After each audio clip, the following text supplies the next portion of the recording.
Around the 1700s, if you pick any random person from present-day northern Nigeria and ask them where are they from, they'll probably say they are from Western Sudan. Sudan comes from the Arabic phrase bilad as Sudan, which means land of the black people. It is a large vast of land that comprised many kingdoms and empires.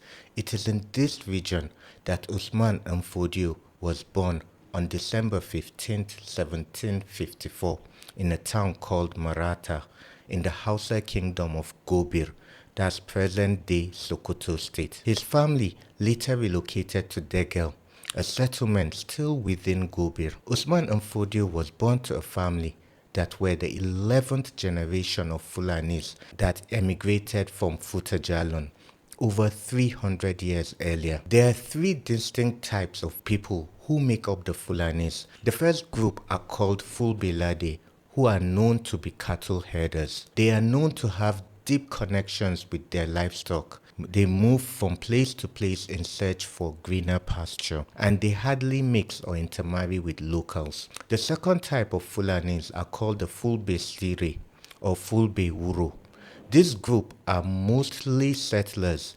They intermarry with their host communities and they are sedentary. The third type of Fulanis are the Torodbe, who are educated, religious, and very intellectual.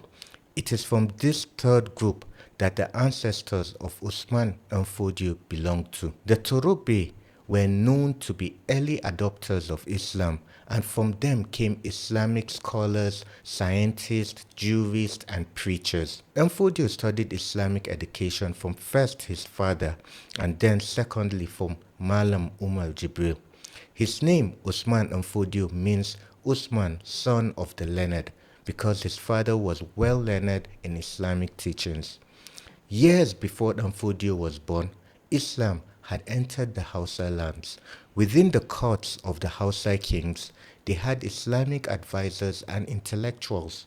They were called the Ulamas, and they were highly regarded and respected in the Hausa kingdoms. At the age of 20, in the year 1774, Mfodio started preaching. He was against the way Muslims in the Hausa lands practiced Islam. They often mixed their animist or traditional beliefs with Islam. They were not properly performing prayers and fasting. Many of the ulamas and minor malams in the Hausa lands also contributed to this problem.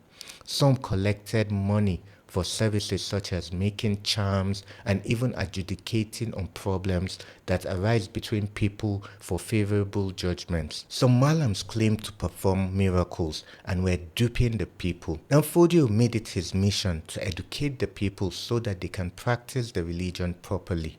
He wrote over 50 books during his dispute with the ulama, and he held numerous debates with them over the question of serving only one God. That is Tawheed in Arabic. Mfodio also refuted the claim by some of his followers that were saying he had mystical powers, like walking on water and that he can fly. On their part, the ulamas accused him of hypocrisy, sedition, and claimed he was misleading the common people. He persisted, and eventually a group of the ulamas came to his side and supported him. He traveled far and near, from Gobir to Zamfara to Kebbi. He became very popular. He preached in Hausa and Fulani and wrote in Ajami.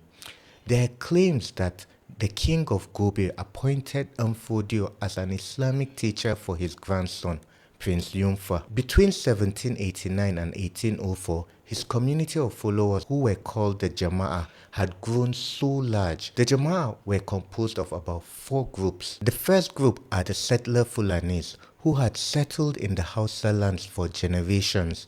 They were excluded from enjoying privileges as the Hausas. They were even forbidden from achieving political power or status, and they couldn't own slaves. At that time, it was okay to own slaves.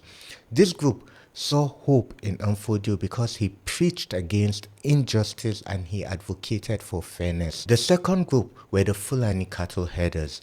They were taxed indiscriminately and the Hausa rulers occasionally carried out raids on their cattle. This group were the only group that aligned with Danfodio based on racial and linguistic basis, and their support during the jihad were primarily driven by spoils of war. The third group were the slaves in the Hausa lands and even to some extent down south as far as Old Oyo Kingdom. Since it was forbidden to enslave Muslims and Danfodio was totally against it, many slaves converted to Islam. Some Fulanis who were already Muslims were captured by the Hausa ruling class as slaves. For this group, their alignment with Danfodio was to guarantee social justice and freedom from slavery. Now, the fourth group were the Hausa peasants who were oppressed, exploited, and suffered injustice in their own lands by the ruling class.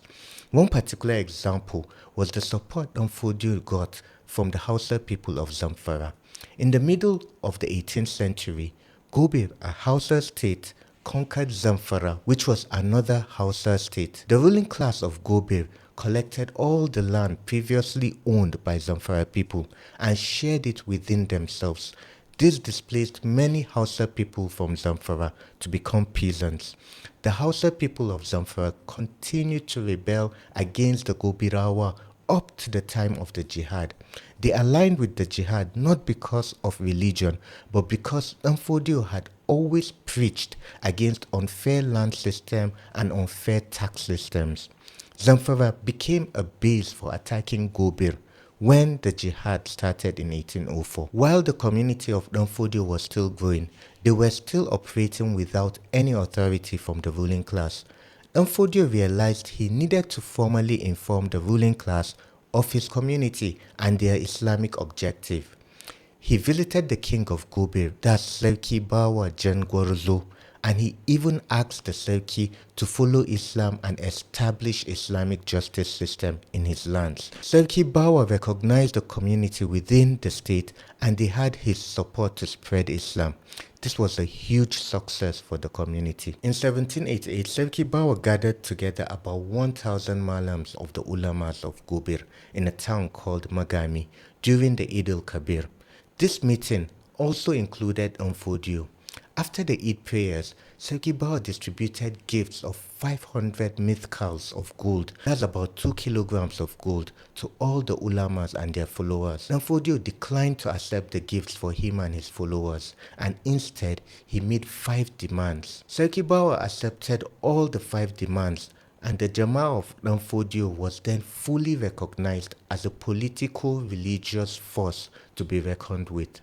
By 1795, Gobir was in a full-scale war with Katsina, that's another Hausa state. The king of Katsina, Sarki Agwaragi, tried to resolve the conflict peacefully, but he was unable to do so. Gobir decided to attack Katsina in a place called Dankaishi. The Katsina army organized themselves in a 7-line battle formation. When Angaladiman Gobir Na'alu, who was the son of Sarki Bawa, attacked, he penetrated the first 2 lines of the Katsina formation. At the 3rd line, he was stopped by cavalry, surrounded and destroyed together with many warriors of Gobir. Sarki Bawa was shocked by this news and he was devastated by the death of his son.